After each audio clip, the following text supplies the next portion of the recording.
नमः श्री यतिराजाय विवेकानन्दसूरय सच्चिद्सुखस्वरूपाय शामिनीतापहारिणे। ঠাকুর মা এবং স্বামীজির শ্রীচরণে আমার প্রণাম জানাই। উপস্থিত সকলকে আমার শ্রদ্ধা এবং স্নেহ ও ভালোবাসা। বেদান্ত মুক্তির বাণী এই গ্রন্থটি আমাদের পাঠ এবং আলোচনা চলছিল। আমাদের বোধহয় পৃষ্ঠা নম্বর 34 থেকে আজকে শুরু হবে। হ্যাঁ মা, ঠিক।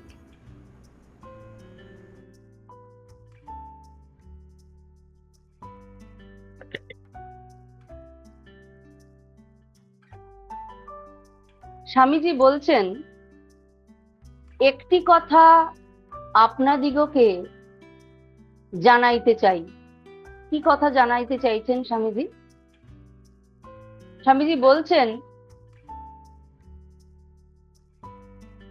ধর্ম অর্থে কোনো মন গড়া মত বা সিদ্ধান্ত নয়। আপনারা কি অধ্যয়ন করেন অথবা কি ধর্মের অর্থ কি?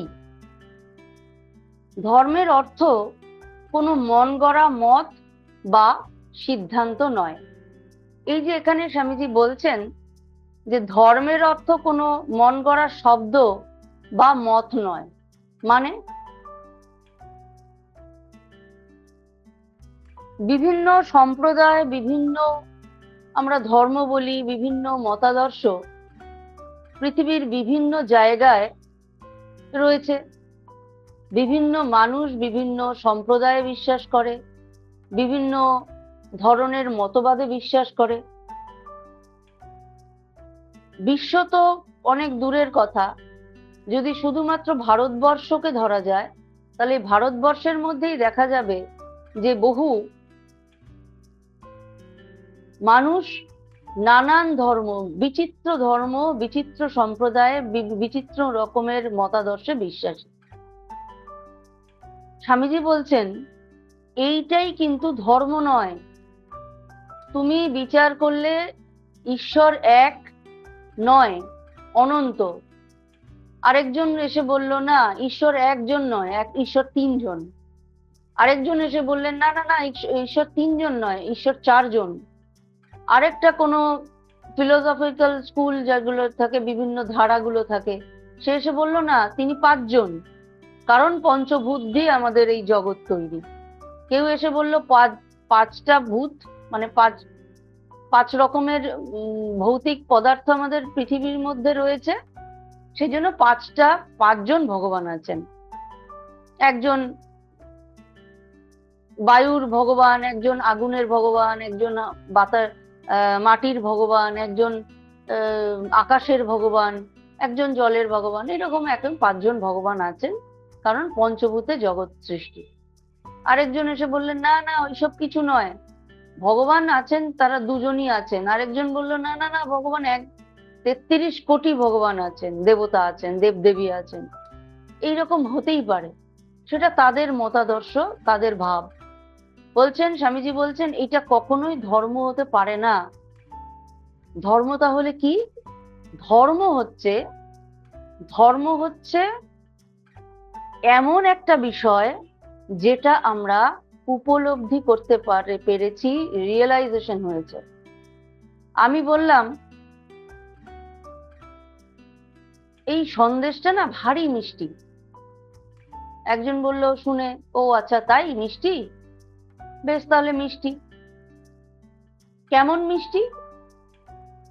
না সেই মিষ্টিটা খেতে হলে, না না দারুণ মিষ্টি, একদম এই সন্দেশের মতো, সেই সন্দেশ মতো, নলেন গুড়ের সন্দেশের মতো না, আবার সেই জল ভরা সন্দেশের মতো না, আবার না এনা না তেনা না, বলছি এইরকম, জানো তো। একজনকে বললাম, সে বলল, সবই তো বুঝলাম, কিন্তু না খেয়ে কি করে বুঝবো যে সেই সন্দেশটা কেমন? সে তখন খেলো, খেয়ে এবার বললো, এবার খেয়েছো তো, এবার বোঝাও কেমন। না, সেটা কেমন, সেটা ঠিক এইরকম নয়, ঠিক ওই রকম নয়, ঠিক ওই বিভিন্ন যে মিষ্টির বড় বড় ব্যবসায়ী, সেখানে ওই বিভিন্ন নামি দামি নাম করা সব দোকান টোকান আছে, না না ওখানকার সন্দেশের মতো নয়, সেখানকার সন্দেশের মতো না, ওইখানকার সন্দেশের মতো কিছুটা, আবার এখানকার সন্দেশের মতো কিছু না, এরকম। এই যে সন্দেশটা খেতে কেমন, সেইটা বোঝাতে গেলে বা বুঝতে গেলে, বোঝানো পরের কথা, বুঝতে গেলে সন্দেশটা খেতে হবে, তারপর বোঝাতে গেলে, অন্য কাউকে বোঝাতে গেলে তখন আমি তার ব্যাখ্যা করছি। কিন্তু ব্যাখ্যা করলেও ব্যাখ্যা যে শুনছে সে কি বুঝছে প্রকৃত সন্দেশটা কেমন? বুঝছে না তো। তখন তাকে বলতে হবে তুমি বুঝতে পারছো না, এবার সন্দেশটা তুমি খাও, বোঝো, বুঝবে। সেই জন্যই বলছেন যে এই যে নানান রকমের সম্প্রদায় নানান রকমের তথ্য তথ্য বলছে চলছে, নানান রকমের তারা উদাহরণ টুদাহরণ দিচ্ছে, নানান রকমের মূর্তি গড়ছে, কেউ কেউ তার ধর্মগ্রন্থে এমন ভগবান তেমন লিখছে, আরেকজন আরেকটা ধর্মগ্রন্থে ভগবান সেই রকম ভগবান ওই রকম, আরেকজন বললো না না না ওই রকম নয়, ভগবান সেই রকম। কেউ বলছেন যে তিনি চতুর্হস্ত, কেউ বলছেন না তার 10টি হাত রয়েছে, কেউ বলছে না না না তার তিনি দুভুজা, বলছেন। এটা ধর্ম না, তবে এটার প্রয়োজন আছে। স্বামীজি বলছেন এটা ধর্ম নয়, এটা ধর্ম হতে পারে না। তাহলে ধর্ম কোনটা? যেটা তোমার রিয়েলাইজেশন হয়েছে, যেটা তোমার বোধে বোধ এনেছে, সেইটা হচ্ছে ধর্ম। যেটা তোমার উপলব্ধি, যেটা পালন করে, সোজা কথায় তুমি যেটা পালন করে মনে শান্তি পাও, আনন্দ পাও, সেইটাই হচ্ছে ধর্মের শুরু। যেই সেই আচরণগুলো পালন করে তুমি আনন্দ পাও, যেই যেই ভাবগুলো ভেবে তুমি আনন্দ পাও, যেই সেই কাজগুলো তুমি করে আনন্দ পাও, সেইটাই প্রকৃত ধর্ম। এই যে আনন্দ পাওয়া, এইটাকে কিছুটা ক্ষেত্রে আমরা ধর্ম বলতে পারি। বাহ্যিক আচার অনুষ্ঠানকে কখনোই ধর্ম বলা যায় না, স্বামীজি বলছেন। বলছেন বাহ্যিক ধর্মানুষ্ঠান, বাহ্যিক ধর্মানুষ্ঠানগুলো ধর্ম নয়, ধর্মের প্রতীক মাত্র। এইটা আমাদের বুঝতে হবে। তাহলে কি ধর্মের আচার অনুষ্ঠানের প্রয়োজন নেই? অবশ্যই আছে। বলছেন প্রবক্তা যখন তুমি, যখন প্রথম স্টেজ প্রবক্তা হয়ে আছো, তখন ধর্মের এই আচার অনুষ্ঠানগুলোর একান্ত প্রয়োজন। এই আচার অনুষ্ঠানগুলো যদি তুমি না আনো বা না আমরা করি, তাহলে আমাদের মনটা ধর্মপথে আসবে না। কেমন? ধর্মপথে আসবে না। তাই এইগুলো করাটা একান্ত প্রয়োজন। তারপর বলছেন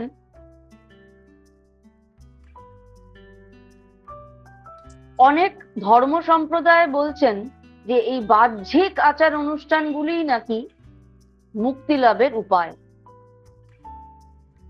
তুমি কত দামের সন্দেশ এনে, কত দামের ফল এনে, হ্যাঁ সেই কত রকম ভাবে সাজিয়ে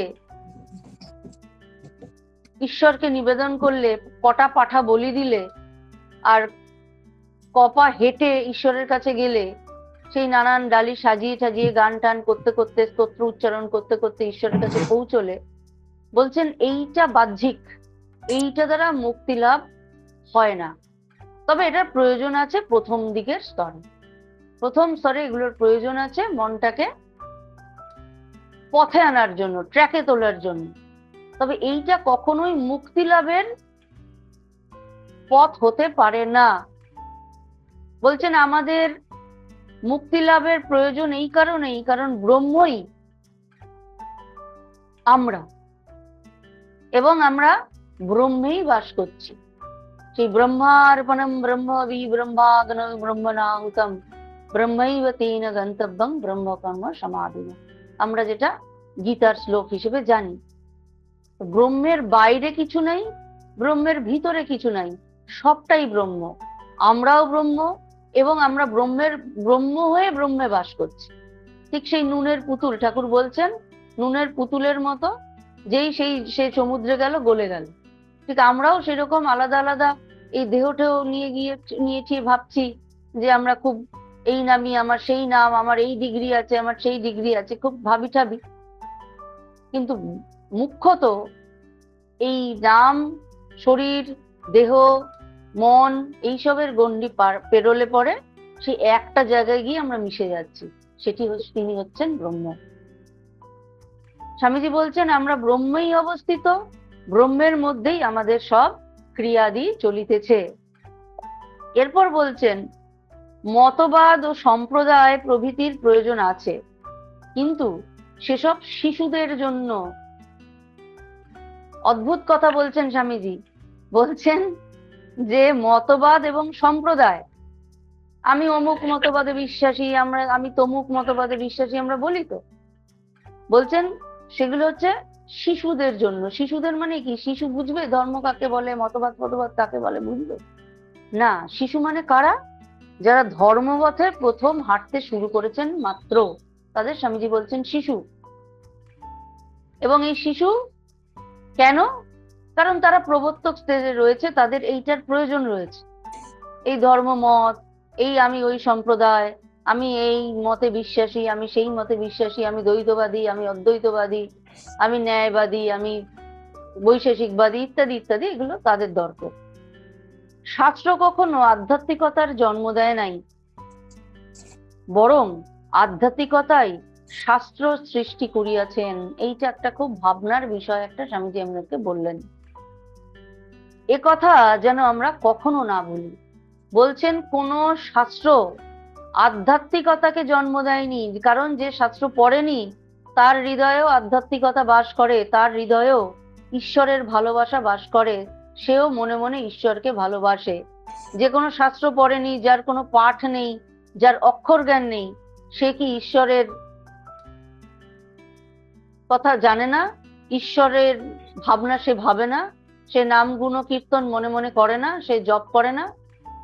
সে কি হৃদয়ের একেবারে অন্তঃস্থলে তাকে প্রতিষ্ঠা করেন নাই? করেছেন তো।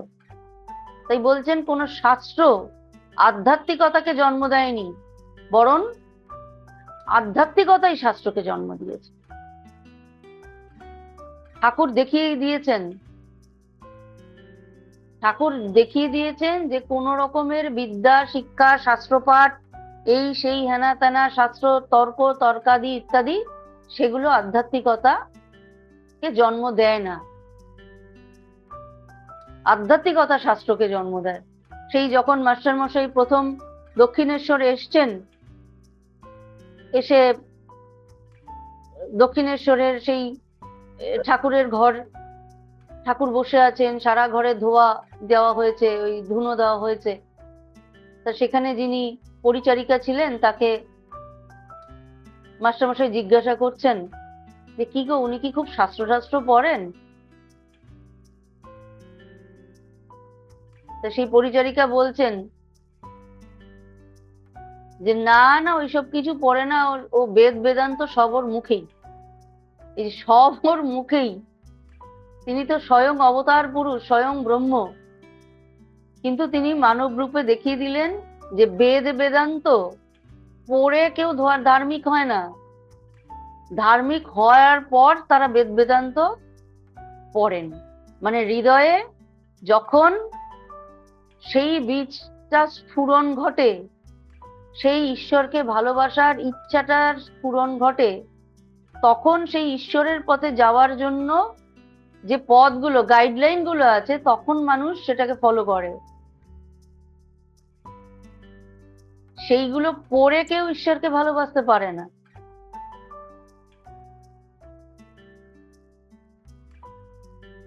সেটাই বলছেন যে এই যে আধ্যাত্মিকতা, ঠাকুর বলছেন, যখন বলছেন বিন্দেজি বলছেন যে না না বাবা, কিছু পড়ে ঠরেন না, যা বেদ বেদান্ত সব ওর মুখেই।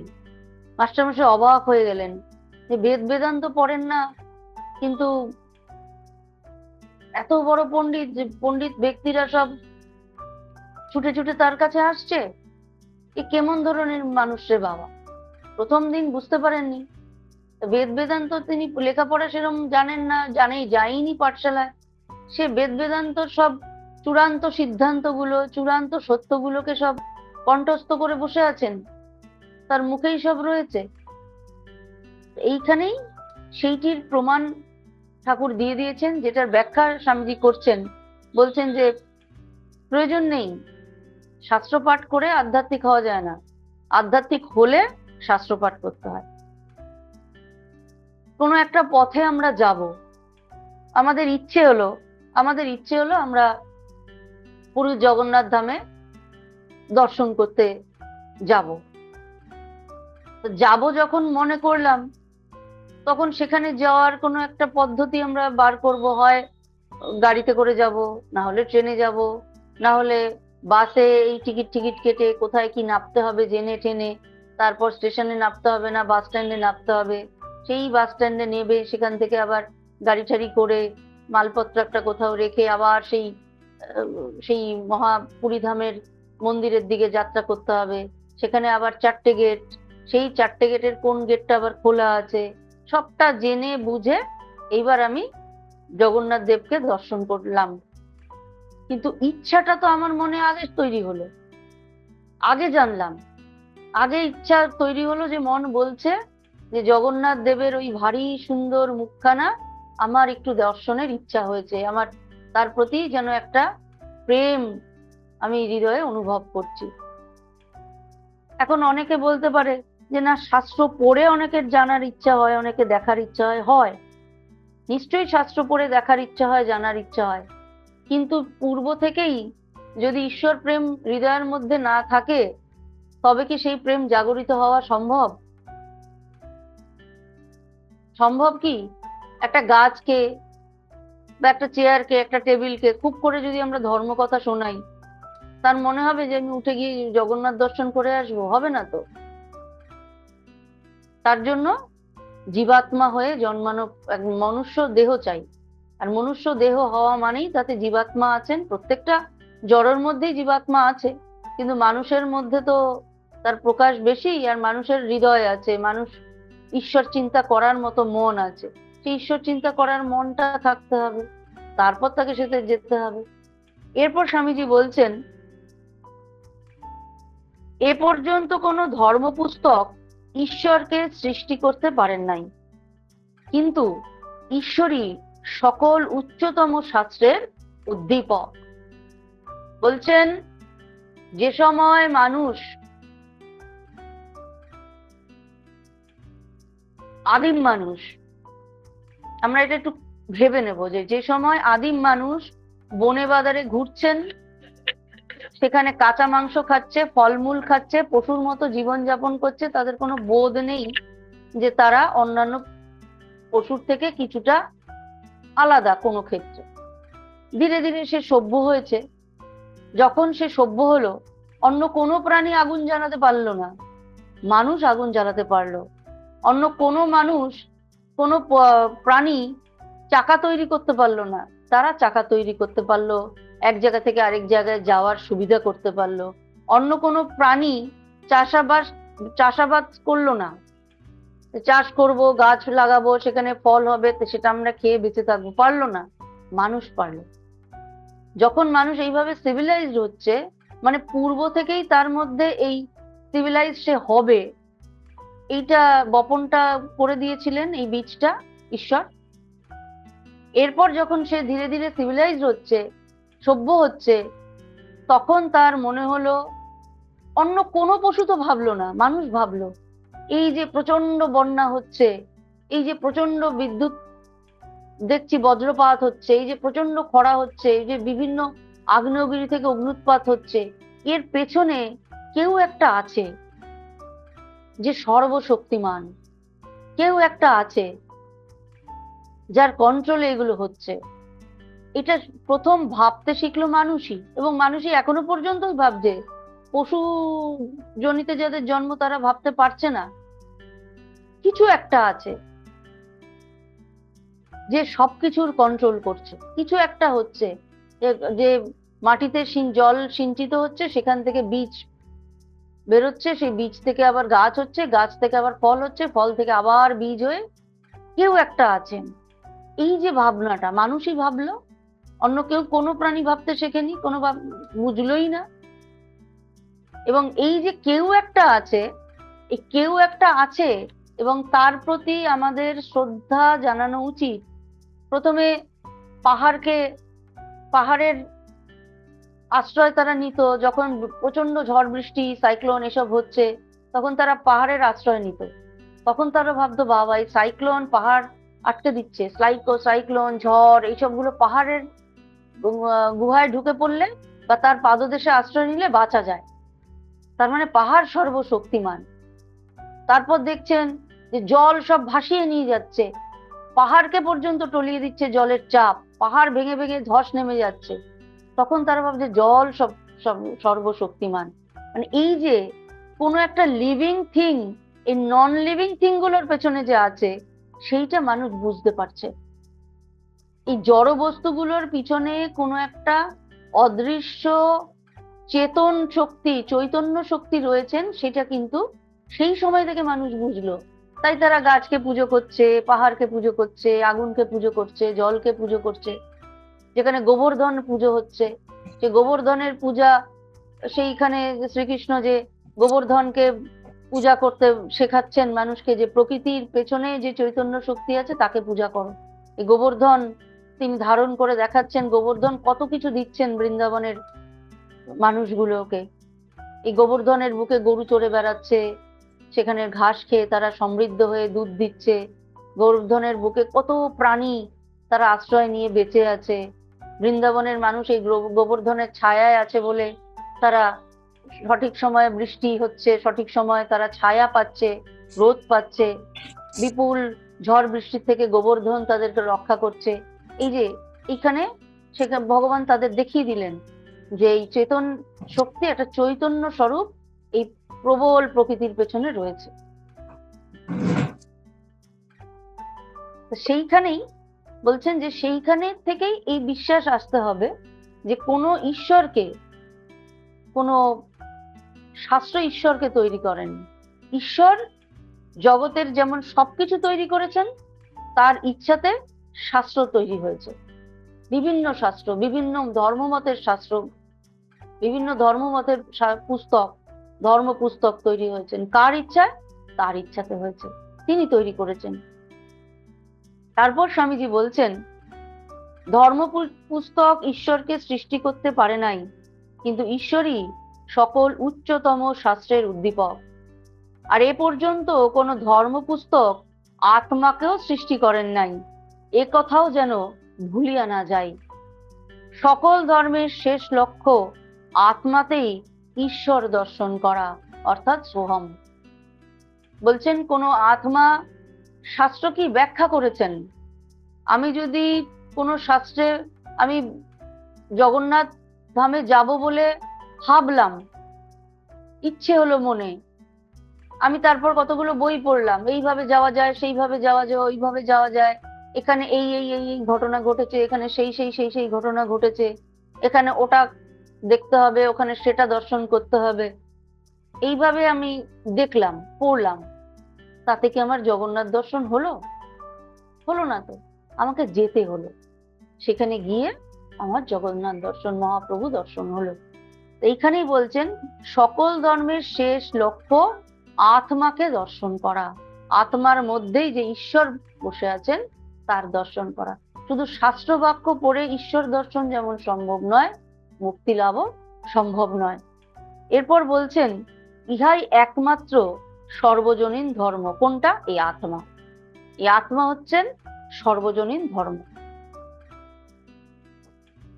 এরপর বলছেন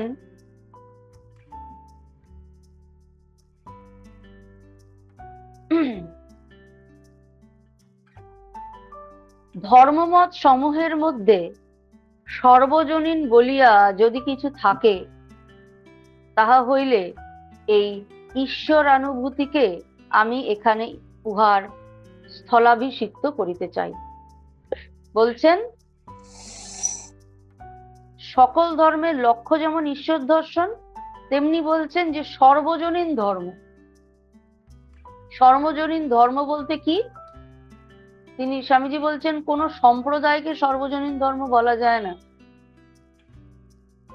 সর্বজনীন ধর্ম হচ্ছে ঈশ্বর অনুভূতি।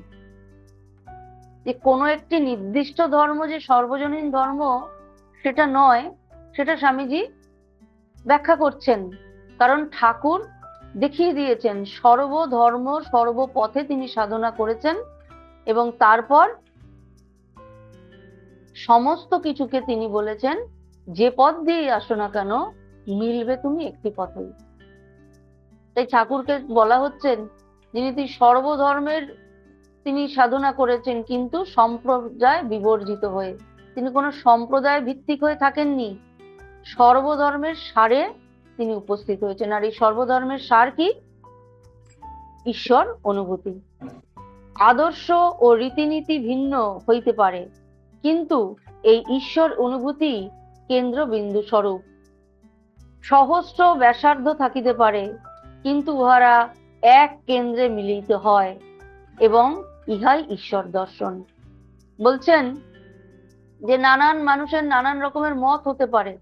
কেউ আল্লাহে বিশ্বাসী, কেউ জিসাসে বিশ্বাসী, কেউ বেদান্তে অদ্বৈতবাদে বিশ্বাসী, দ্বৈতবাদে বিশ্বাসী, কেউ বৈষ্ণব, কেউ শাক্ত, কেউ শৈব, কেউ পার্সি, কেউ বা পাঞ্জাবি।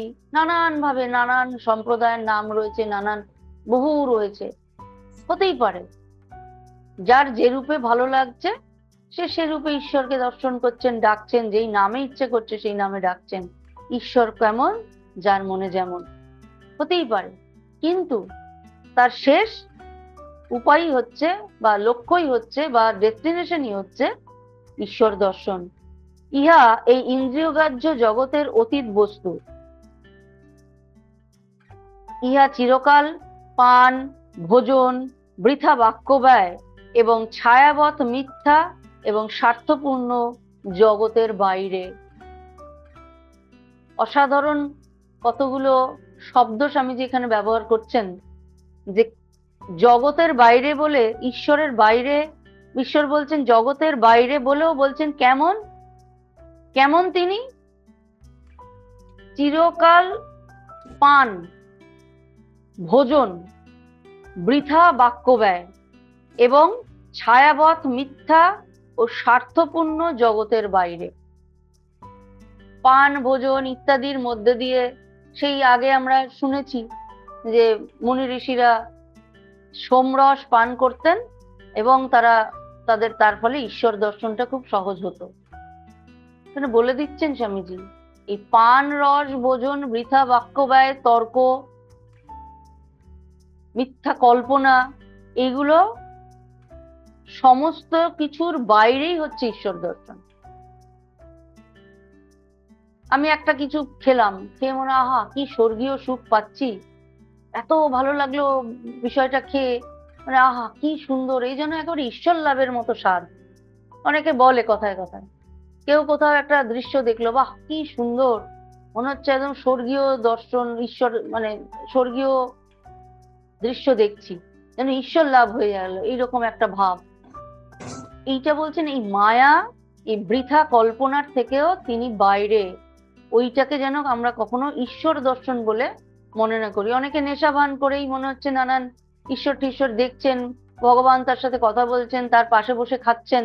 নেশা ভান করলে এরকম হয় টয়? এমন না যে হয় না, হয় টয়। দেখছেন হয়তো শ্রীকৃষ্ণ তাকে তার গাড়ি চালিয়ে নিয়ে যাচ্ছেন অর্জুনের রথ চালিয়ে যাওয়ার মতো, হ্যাঁ, রামচন্দ্র তার প্রহরী হয়ে যাচ্ছেন তার বডিগার্ডের মতো ধনুক ধরে, এরকম দেখা টাকা যায়। অথবা মায়ের কোলে মাথা দিয়ে মা ঘুমোচ্ছেন, মা হাওয়া টাওয়া দিচ্ছে, এরকম একেবারে যেন চর্মচক্ষে তারা দেখতে পায়। এটা নেশার জন্য হয়। স্বামীজি বলছেন এগুলো ধর্ম নয়, ঈশ্বর দর্শন তো নয়। এরপর বলছেন যে স্বার্থপূর্ণ জগৎ, এই জগৎটা স্বার্থপূর্ণ, আর এই স্বার্থপূর্ণ জগৎটা কখনোই ঈশ্বর দর্শন হতে পারে না। কখনো কখনো বলা হয় তিনি এমন দেবতুল্য মানুষ, তিনি যেন একবারে স্বয়ং ঈশ্বর এসে দাঁড়িয়েছেন। এই মনুষ্য জন্ম ঈশ্বর, মনুষ্য শরীরে ঈশ্বর এসে দাঁড়িয়েছেন, একমাত্র অবতার পুরুষ ছাড়া ঈশ্বর কখনো তিনি হতে পারেন না। সেরকম বলছেন এই মায়ার জগতে ঈশ্বরকে দর্শন করা অসম্ভব। এটা তোমার কিভাবে করতে হবে না, এক এবং একমাত্র উপায় হচ্ছে রিয়েলাইজেশন বা উপলব্ধি। তারপর বলছেন এই সমুদয় গ্রন্থ, ধর্মবিশ্বাস ও জগতের সকল প্রকারের অসার আড়ম্বরের ঊর্ধ্বে ওই এক বস্তু রহিয়াছে, আর ইহাই হইল তোমার অন্তরের ঈশ্বর অনুভূতি। সাধারণ স্বামীজি এখানে কি সুন্দর বলছেন যে সমুদয় গ্রন্থ, নানান সম্প্রদায়ের নানান রকমের ধর্মগ্রন্থ, সমুদয় গ্রন্থ, ধর্মবিশ্বাস ও জগতের সকল প্রকার অসার আড়ম্বর, যে আড়ম্বরগুলো অসার, এত সোনা গয়না দিয়ে মাকে সাজিয়েছি, অত সোনা গয়না দিয়ে গোপালের দোলনা গড়েছি, অত সোনা গয়না দিয়ে গোপালকে সোনা দিয়ে গোপালের বাঁশি বানিয়ে দিয়েছি, এত সোনা দিয়ে তার পালঙ্কে তাকে শুইয়েছি, বলছেন এগুলো অসার আড়ম্বর। ইনি তার ঊর্ধ্বে, যিনি জগতের অধিপতি, তাকে আমরা রূপোর পালঙ্ক আর সোনার গয়না আমরা দেব? এত ক্ষমতা বুঝি আমাদের আছে? কি জানি আছে, হয়তো কি কার কার আছে জানি না, আমার তো অন্তত নেই। তাই বলছেন যে এই যে ঊর্ধ্বে, এসবের ঊর্ধ্বে তিনি, মানে এই মা তোমাকে এত গয়না দিলাম বলে সেই খুব বড়াই করছি, তিনি কি ওই গয়নার দাস? যে নিমিষে কোটি কোটি ব্রহ্মাণ্ড তৈরি করছেন আর ধ্বংস করছেন, অনন্ত খনি, অনন্ত প্রাচুর্য, যার মানে ক্ষণিকও বলবো না, এক পলকেও কোটি কোটি এরকম ধ্বংস হচ্ছে, সৃষ্টি হচ্ছে, ধ্বংস হচ্ছে, যাকে নিয়ে তিনি খেলছেন, সেই গয়না পরি আমরা তাকে তুষ্ট করব বা তিনি আমাদের নাগালে এসে যাবে বলে আমরা মনে করি? আসলে আমাদের স্বভাবটাই আমরা ঈশ্বরের ওপর আরোপ করতে চাই, তো এটা হচ্ছে আরোপিত একটা স্বভাব, যেটা ভাবি আমরা আমাদের যেটা স্বভাব বলে ঈশ্বরও বোধহয় ওতেই খুশি। তাই স্বামীজি বলছেন যে এই আড়ম্বরের ঊর্ধ্বে যে বস্তু রয়েছেন সেটি হচ্ছে এক এবং একমাত্র ঈশ্বর অনুভূতি। একজন লোক পৃথিবীর বিভিন্ন সম্প্রদায়ের মতবাদে বিশ্বাসী হইতে পারে, এ পর্যন্ত যত প্রকার ধর্মপুস্তক প্রণীত হইয়াছে তাহা সব স্মরণে রাখিতে পারে এবং পৃথিবীতে সকল নদীর পূত বাড়িতে নিজেকে অভিষিক্ত করিতে পারে, কিন্তু যদি তাহার ঈশ্বর অনুভূতি না হয় তবে তাহাকে আমি ঘোর নাস্তিক বলেই গণ্য করব। বলছেন তিনি সমস্ত ধর্মগ্রন্থ পড়েছেন, কোনো একজন সমস্ত ধর্মস্থানগুলোতে তিনি ঘুরেছেন, নদীতে যেই যেই নদীতে স্নান করলে প্রবল পুণ্যটুণ্য হয় সেইখানে তিনি স্নান টান করেছেন, কিন্তু তিনি যদি তার অন্তরে সেই অন্তর্যামীর অবস্থান উপলব্ধি করতে না পারেন, স্বামীজি বলছেন তাকে আমি নাস্তিক বলবো, তার সবটাই বাহ্যিক হয়ে যাবে। অপর একজন যদি কখনো কোনো গির্জা বা মসজিদে প্রবেশ না করিয়া থাকেন, কোনো ধর্ম অনুষ্ঠান না করিয়া থাকেন, অথচ অন্তরে ঈশ্বরকে অনুভব করিয়া থাকেন এবং তদ্বারা ওই জগতের অসার আড়ম্বরের ঊর্ধ্বে উত্থিত হইয়া থাকেন, তবে তিনি মহাত্মা, তিনি সাধু। বলছেন যদি এমন কেউ থাকেন যিনি কোনোদিন কোনো ধর্ম আচরণ করেননি, কোনো ধর্ম অনুষ্ঠানই করেননি, এই জগতের যা যা ধর্মীয় ক্রিয়াকলাপ তিনি কিছুই করেননি, কিন্তু তিনি বোঝেন তার অন্তরে ঈশ্বর রয়েছেন, তবে তিনি প্রকৃত মহাত্মা, তিনি সাধু। সেই মধুসূদন দাদের গল্পটা আমরা এই প্রসঙ্গে মনে পড়ে যাচ্ছে। সেই ছোট্ট ছেলে, তার মা তাকে পাঠশালায় পাঠাতে পারে না, অনেক দূর, কিন্তু পাঠশালায় তাকে দিয়ে আসা নিয়ে আসা কে করবে? কিন্তু ছেলেটির বড্ডই পাঠশালায় যাওয়ার ইচ্ছা। সে মাকে বললো, মা আমি পাঠশালায় যাব। সে পাঠশালায় যাওয়ার জন্য বলছে এই জঙ্গলের মধ্যে দিয়ে তোকে কি নিয়ে আমি কি করে পাঠাই তোকে বলতো? হ্যাঁ, তুই তো যাবি বলছিস, কিন্তু তোকে তো নিয়ে গেলে হবে না, আমার কাজকর্ম আছে। তারপরে দেখছেন যে ছেলেটার প্রচন্ড ইচ্ছা, প্রচন্ড মানে একটা তাগিদ, পাঠশালায় যাবে, সে পড়াশোনা করবে। তখন তার মা বলে দিল, যা, এইখান দিয়ে যখন যাবি, জঙ্গলে যেতে যেতে তোর ভয়ের কোনো কারণ নেই, কারণ ওখানে আগে থেকেই তোর মধুসূদন দাদা তোর জন্য অপেক্ষা করে থাকবে। তোর কোনো বিপদ আপদ হলে তুই মধুসূদন দাদার কে ডাকবি, দেখবি ঠিক এসে তোর সঙ্গে সঙ্গে যাচ্ছে, তোকে রক্ষা করছে। সরল বিশ্বাস বালকটি জঙ্গলের মধ্যে দিয়ে, মা বলেছে, মা তো সব থেকে বিশ্বাসের একটা মানুষ হয় ছোটবেলা থেকেই বাচ্চাদের। মা বলেছে যখন মধুসূদন দাদা আছে, নিশ্চয়ই মধুসূদন দাদা থাকবেন। চলেছে, বিশাল ঘন জঙ্গল, সেখানে সূর্যের আলো পৌঁছায় না, লতা পাতা, সাপ কোপ, জন্তু জানোয়ার, বীভৎস তাদের ডাক, বীভৎস তাদের আসার শব্দ, তারা হামলে পড়লে আর বাঁচার কোনো উপায় নেই। শুকনো পাতার উপর দিয়ে খসখস করতে করতে যখন তারা ছুটে যায়, মানে প্রাণ বায়ু যেন বেরিয়ে আসছে এমন অবস্থা।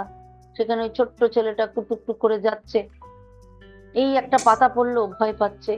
এই একটা কি যেন দৌড়ে চলে গেল জঙ্গলের উপর দিয়ে, ভয় পাচ্ছে। এই ওপর থেকে ধরাম করে একটা কোনো ফলই পড়লো হয়তো, সে ভয়ে চমকে উঠছে। কি করবে বুঝে উঠতে পারছে না, মনে হচ্ছে দৌড়ে বাড়ি চলে যাই। তাও কোনো রকম সে পৌঁছেছে পাঠশালায়। পড়ে টোরে এবার যখন সন্ধ্যাবেলা হয়ে গেছে, ফিরছে, তখন তো তার আরো ভয় লাগছে, অন্ধকার অন্ধকার হয়ে এসেছে। তখন মনে পড়েছে যে এই তো মধুসূদন দাদা আমাকে বলেছিল আমার একজন মধুসূদন দাদা আছে, আমার আর ভয় কি।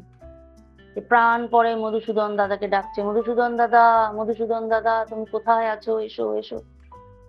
আর এক পা করে হাঁটছে, আরো অন্ধকার হয়ে আসছে, আবার এক পা হাঁটে, আবার ডাকে, মধুসূদন দাদা, মধুসূদন দাদা, তুমি কোথায় আছো, আসো আসো। আবার এক পা হাঁটে, এই বোধহয় একটা বাঘ এসে ঘাটটা মটকালো, এই বোধহয় একটা সাপের বোধহয় আমাকে আস্ত গিলে ফেললো। ছোট্ট শিশু সেই ডাকছে, আকুল হৃদয়ে সে ডাকছে কি, আমার একজন মধুসূদন দাদা আছে। মা বলেছেন এক পা দুই পা হাঁটে আর মধুসূদন দাদাকে ডাকছে, কোথায় আছো মধুসূদন দাদা, মধুসূদন দাদা, তুমি আমার ভয় লাগছে, তুমি এসো এসো। প্রাণ ভরে, মা মন ভরে সে ডেকে চলেছে, কারণ ওই যে মনের মধ্যে দৃঢ় বিশ্বাস মধুসূদন দাদা আসবেই, মধুসূদন দাদা আসবেই। ঠিক দেখছে যে তার থেকে একটু বয়সে বড় একজন কিশোর, তার গায়ের রংটা একটু শ্যামলাপানা, সে তার সামনে এসে দাঁড়িয়েছে। যে কি, তুমি আমার মধুসূদন দাদা? হ্যাঁ, আমি তোমার মধুসূদন দাদা। মা তো ঠিক কথা বলেছিল, দৃঢ় বিশ্বাস, ঠিক কথা বলেছিল। হ্যাঁ, তোর মা ঠিক কথাই বলেছিল, চল। এই বলে তার কাঁধে হাত দিয়ে তাকে নিয়ে টুকটুক টুকটুক করে জঙ্গল পার করে দিল। বাড়িতে গিয়ে মাকে বলছে, মা বলছে, কি রে তুই এলি, বেশ মজাতেই তো এলি, তো ভয় করছে না নাকি? বলছে, না, তুমি যে বললে মধুসূদন দাদা আছে, আমি তো ডাকলাম, সে তো দিব্যি চলে এলো। বলছে, কি বলছিস? বলছে, হ্যাঁ, মধুসূদন দাদা মধুসূদন দাদা করে খুব ডেকেছি, ভয় করছিল। মধুসূদন দাদা তো আমাকে জঙ্গল পার করিয়ে দিয়ে গেল। তখন তার মা ভেবেছে বোধহয় ওই টোলেই পড়াশোনা করে কোনো একটু বড় কিশোর ছেলে ওকে দেখে, বাচ্চা দেখে ওকে পার করে দিয়ে গেছে জঙ্গলটা। এইভাবে চলতে থাকে চলতে থাকে। একদিন সেই টোলে সেই ইয়ের বাড়িতে, পণ্ডিত মশাইয়ের বাড়িতে বোধহয় তার ছেলের অন্নপ্রাশন। সব শিষ্যদের বলেছে যারা ওখানে টোলে পড়াশোনা করতে যায়, সবাই তোরা কিছু না কিছু নিয়ে আসবি, বুঝলি? হ্যাঁ, কি নিয়ে আসবো? কেউ কাউকে বললো তুই মিষ্টি নিয়ে আসবি, কাউকে বলছে তুই সবজি নিয়ে আসবি। এই করতে করতে এই বাচ্চা ছেলেটির কে বলেছে যে তুই দই নিয়ে আসবি, বুঝলি, এখানে এত মানুষ খাবে, তুই দই আনার দায়িত্ব তোর, তোকে আমি পড়াই, কিন্তু আমার ছেলের মুখে ভাতে এই তো দই আনার দায়িত্ব তোর, তুই দইটা নিয়ে আসবি, কেমন? ও তো বাচ্চা মন, বাড়িতে গেছে, গিয়ে মাকে বলেছে, মা, টোলে তো এরকম অনুষ্ঠান, তা আমাকে দায়িত্ব দিয়েছে দই নিয়ে যাওয়ার, এই 200 মানুষ দই খাবে, সেই দই নিয়ে যাওয়ার দায়িত্ব আমাকে দিয়েছে। তো মা বলছে, আমরা তো দরিদ্র, আমরা দই এক মুঠো অন্ন জোগাড় করতে আমাকে সারাদিন উদয়স্ত পরিশ্রম করতে হচ্ছে, দই কোথায় পাবো? তো বলছে, না, নিয়ে তো যেতে হবে, নাহলে তো ভীষণ আমাকে বকাঝকা করবে, পণ্ডিত মশাই আমাকে হয়তো আর টোলে রাখবেই না, পড়াবেই না, তুমি একটা কিছু ব্যবস্থা করো। তোর মা বলেছে, আমি আর কি ব্যবস্থা করব, তুই মধুসূদন দাদার কাছে গিয়েই চাস, যদি তিনি ব্যবস্থা করে দিতে পারে। পরের দিন যখন যাচ্ছে, খুব কাঁদো কাঁদো মন নিয়ে, মুখ নিয়ে যাচ্ছে, গেলেই তো দই চাইবে পণ্ডিত মশাই, আমি কোথা থেকে দই পাবো? যাওয়ার পথে মধুসূদন দাদাকে বলছে যে, দাদা, এইরকম আজকে আমার পণ্ডিত মশাইয়ের বাড়িতে অনুষ্ঠান, আমার দায়িত্ব দই নিয়ে যাওয়ার, আমাকে তো নিয়ে যেতে হবে, কিন্তু কোত্থেকে নেব? তো মধুসূদন দাদা ওকে ছোট্ট এইটুকু একটা ভাণ্ড দিয়েছে, বলছে, এইটা নিয়ে যা, এইটা নিয়ে গিয়ে গুরুদেবকে বা পণ্ডিত মশাইকে দিবি। তখন ও বলছে, এইটুকু ভাণ্ড এত মানুষজন খাবে, যদি দিবি না, দিয়ে দেখ, যা হয় হবে। ও তো নিয়ে গেছে, প্রবল বিশ্বাস মধুসূদন দাদা দিয়েছে, সবাই দিচ্ছে, একে একে একে একে দিচ্ছে। ও দিয়েছে পণ্ডিত মশাইকে। পণ্ডিত মশাইকে বলছে, পণ্ডিত মশাই বলছেন, এইটুকু ভাণ্ডতে হবেটা কি, তুই এইটুকু দই এনেছিস? বলছে, না না, এতেই হবে, হ্যাঁ এতেই হবে, এটা আমার মধুসূদন দাদা বলেছে। বলছে, ধুত,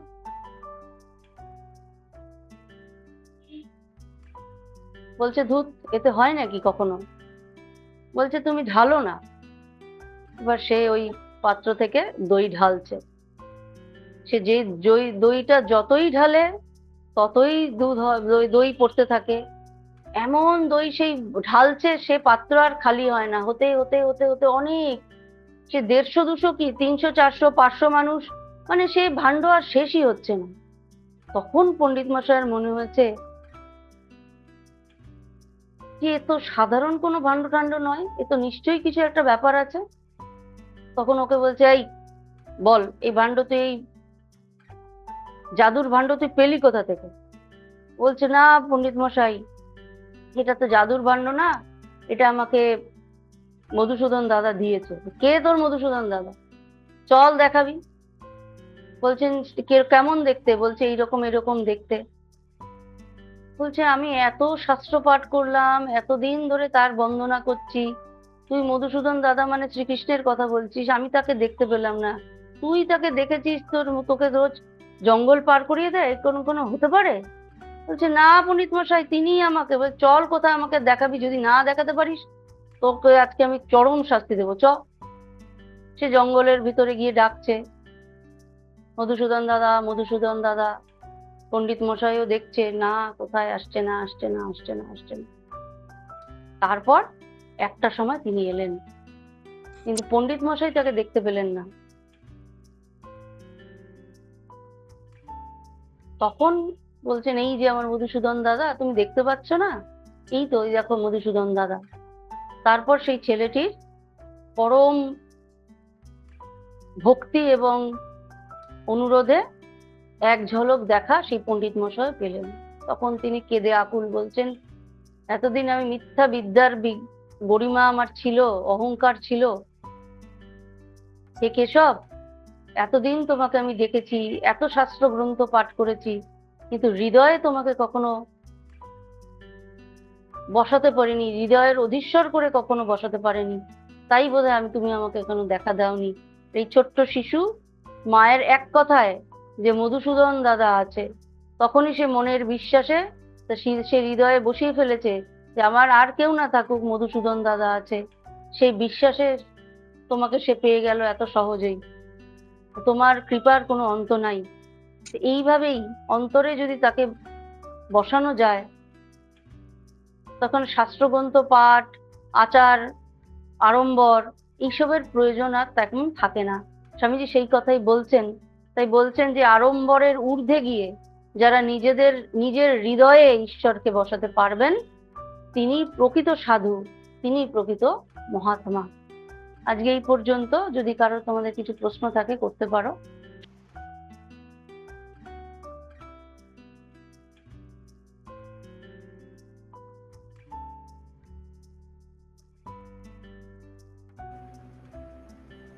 মা সরস্বতী প্রণাম।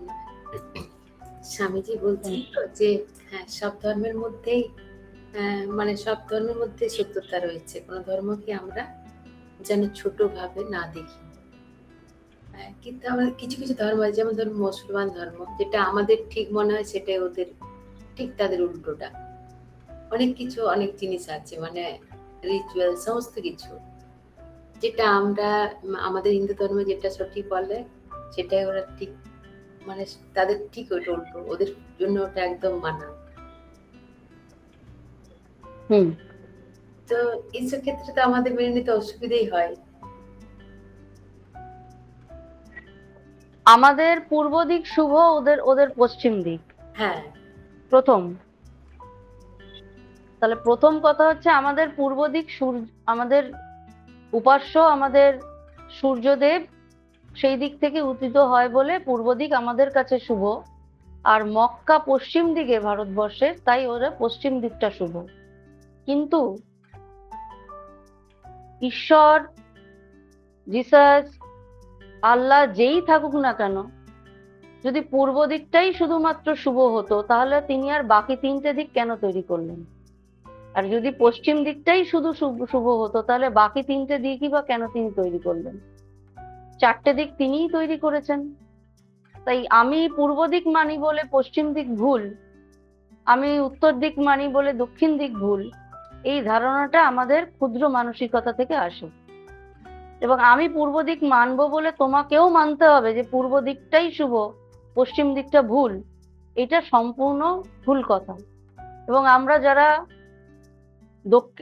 মানে কামারপুকুর এবং জয়রামবাটি গিয়েছি, সেইখানে গেলেই দেখা যায় ঠাকুর কিন্তু দক্ষিণমুখী, মা কিন্তু পূর্ব দিকে মুখ করে বসে আছেন। যেটা হয় সাধারণত পশ্চিম দিকে মুখ করে পূর্ব দিকে দেবদেবীদের বসানোর কথা হিন্দু ধর্মে বলানো হয়, কিন্তু মা সেখানে দেখিয়ে দিয়েছেন মা কিন্তু সেখানে পশ্চিম দিকে বসে পূর্ব দিকে মুখ করে আছেন। তাহলে কোথায় ভুল? একদম ঠিক বলেছেন। তাহলে কোথায় ভুল?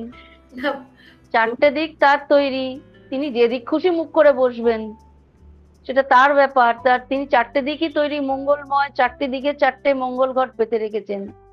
আমরা যদি এখন পূর্ব দিকটা মেনেছি বলে ওটাকেই ঠিক বললে বাকি সবকে নাকচ করি, সেটা দোষটা আমাদের। সেটা তো তিনি তা যদি অন্যগুলো ভুলই হতো তাহলে আর দিক তিনি তৈরি করতেন কেন? শুধু পূর্ব দিকটা তৈরি করেই রেখে দিতেন, তাই না? কিন্তু মা, সব ধর্মের তো স্বামী যেমন বলছেন নিঃস্বার্থ ভাবে ভালোবাসো মানুষকে, এটাই ধর্ম, মানুষের সেবা করো। কিন্তু যেমন অন্যান্য ধর্মে মানে মানুষের হত্যা করো, অপধর্মের মানুষ হলে তাকে মারামারি, এই যে হিংসা, হানাহানি, কত রকম ভাবে মানুষকে প্রলুব্ধ করে তার দিকে নৃশংস হত্যা করা হচ্ছে। তো এগুলো কিছু কিছু জিনিস তো আমাদের মনে হয়েছে না, ওদের ধর্মে এগুলো খুব ভুল আছে, এইভাবে ওদেরকে বোঝানো হয়েছে।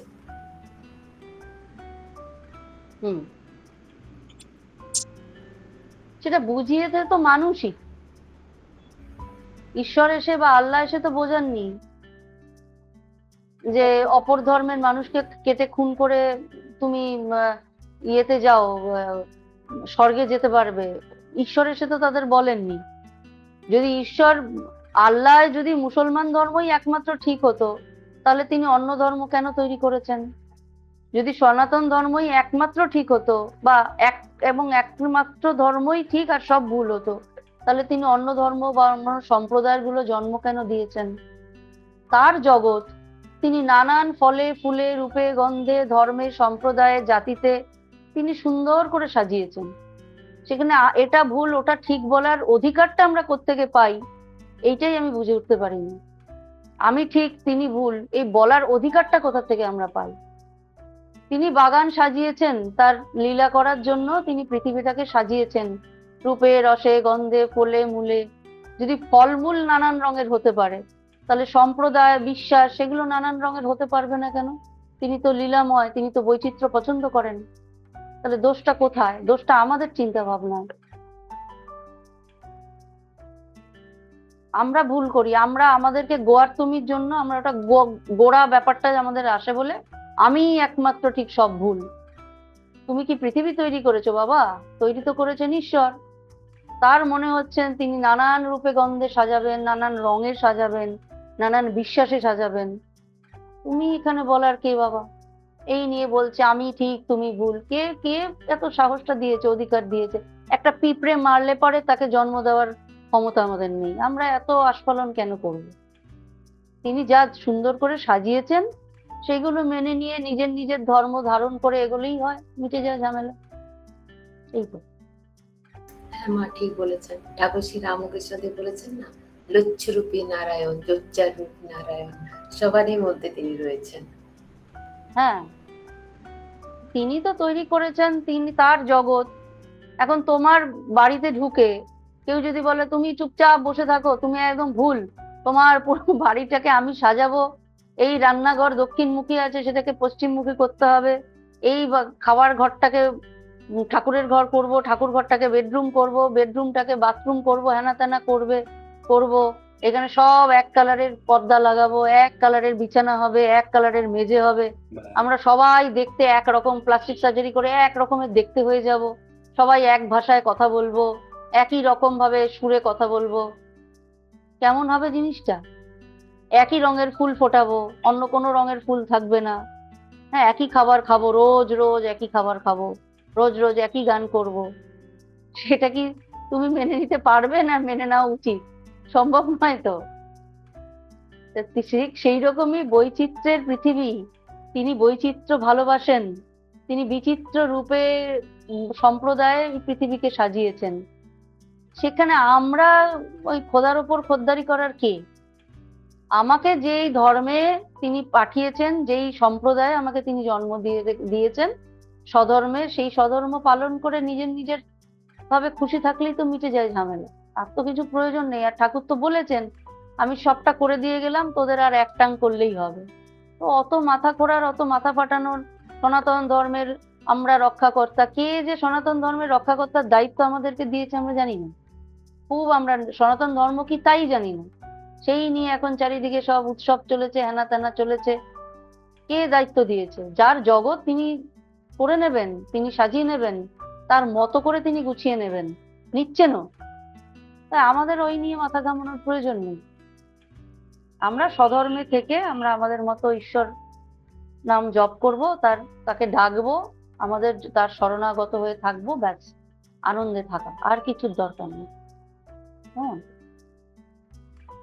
হ্যাঁ, প্রণাম নেবেন। প্রণাম। মাতাজির এত সুন্দর সাবলীল আলোচনা, আশা করি কারো আর প্রশ্ন থাকতেই পারে না। মাতাজির কাছে অনুরোধ, আগামী সপ্তাহগুলিতে এইভাবেই পাঠ ও আলোচনার মাধ্যমে, আমরা শ্রবণের মাধ্যমে আমাদের সমৃদ্ধ করবেন। মাতাজিকে বিশেষ কৃতজ্ঞতা জ্ঞাপন করছি। ঠাকুরমা স্বামীজির কাছে মাতাজির সর্বাঙ্গীন মঙ্গল ও সুস্থতা কামনা করি। এখন আমাদের এই আধ্যাত্মিক সভা প্রায় শেষের দিকে। এখন সমাপ্তি সঙ্গীত পরিবেশন করবে পুরবিদি। প্রণাম মা।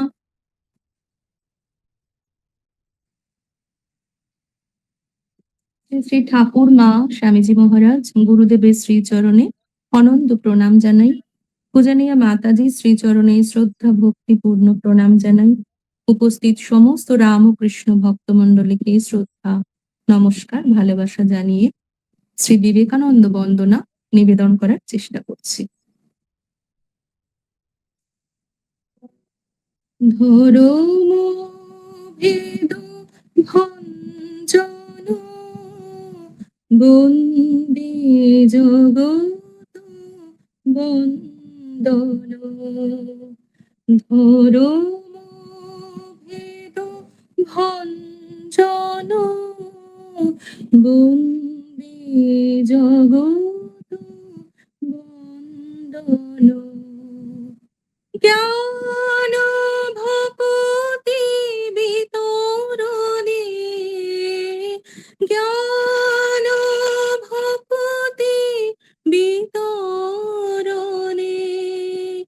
নর শরীর ধারণ বন্দে জগৎ বন্দন। ধর্ম ভেদ ভঞ্জন বন্দে জগৎ বন্দন। বিগত গেহ বন্দন বিজিত মিনকেতন। বিগত গেহ বন্দন বিজিত মিনকেতন। রূপে কাম গঞ্জন, রূপে কাম গঞ্জন। বাণী বীণা নিন্দন। ধর্ম ভেদ ভঞ্জন বন্দে জগৎ বন্দন। প্রেম মুক্ত নর্তন অভিরভি গর্জন। ভূধর সাগর লঙ্ঘন জীব তারণ কারণ। পুটু কপটি মর্দন সজ্জন মন মোহন। পুটু কপটি মর্দন সজ্জন মন মোহন। বিশ্ব মানব বন্দে তোমার, বিশ্ব মানব বন্দে তোমার। রাম কৃষ্ণ নন্দন বন্দে জগৎ বন্দন।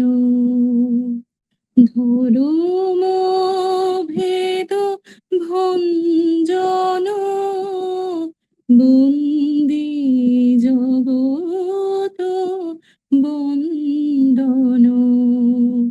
জ্ঞান ভকতি বিতরণে, জ্ঞান ভকতি বিতরণে,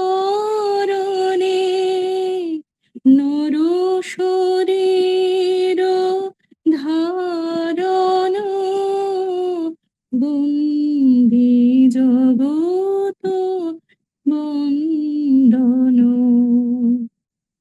ধর্ম ভেদ ভঞ্জন বন্দে জগৎ বন্দন।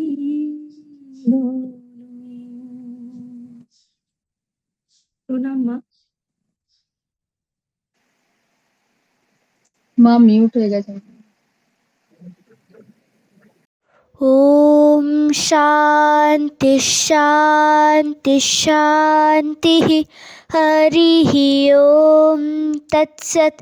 श्रीरामकृष्णार्पणमस्तु।